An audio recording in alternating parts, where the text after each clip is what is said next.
আজকে বাংলাদেশের অবস্থাটা কি? বলতে বুঝলেন আপনারা এত দরদ কেন? জুলাই আগস্টের বিপ্লবে সামনে ছিলাম, গুলিটার সামনে ছিলাম, ট্যাঙ্কের সামনে ছিলাম, এজন্য আমার দরদ বেশি। যারা বিদেশে ছিলেন তাদের দরদ থাকতে পারে না, যারা ঘরে ছিলেন তাদের দরদ আসবে না, যারা বুলেটের সামনে ছিলেন না তাদের ব্যথা লাগবে না।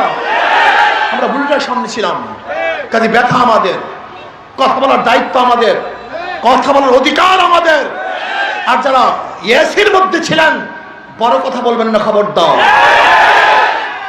এদেশের যারা রাস্তায় ছিল তারা কথা বলবে, যারা রাস্তায় ছিল না তারা জেলখানায় থাকবে।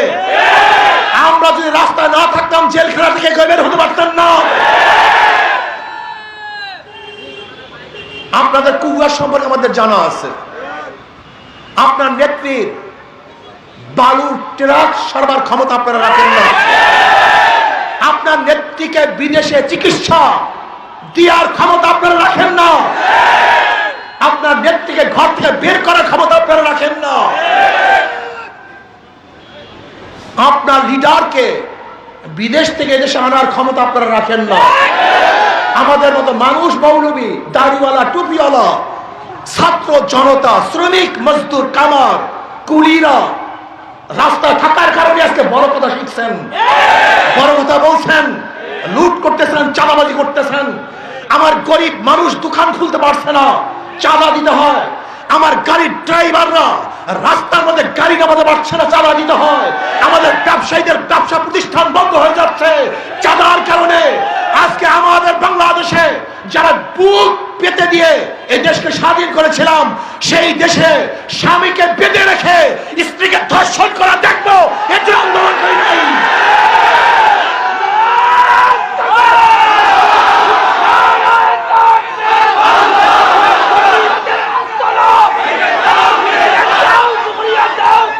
শোনে, স্পষ্ট বলতে চাই, চাঁদাবাজের গোষ্ঠী, ধর্ষকের গোষ্ঠী, স্পষ্ট কথা বলতে চাই, কথাবার্তা ক্লিয়ার।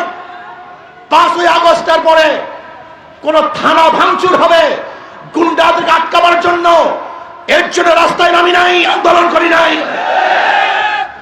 আজকে থানা লুট করা হবে, থানাকে ভাঙচুর করা হবে।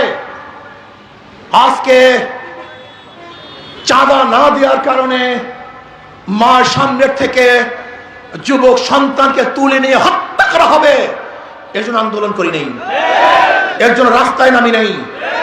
তুমি কি ভেবেছ মগের মুল্লুক এই দেশ? যারা জীবনের মায়া ত্যাগ করে শেখ হাসিনার বুলেটের সামনে বুক উঁচা করে দাঁড়াতে পারে, তারা তোমাদের মতো জাল এবং চোর, গুন্ডা, বদমাশের সামনেও বুক উঁচা করে দাঁড়াবে, মাথা নত করবে না ইনশাআল্লাহ।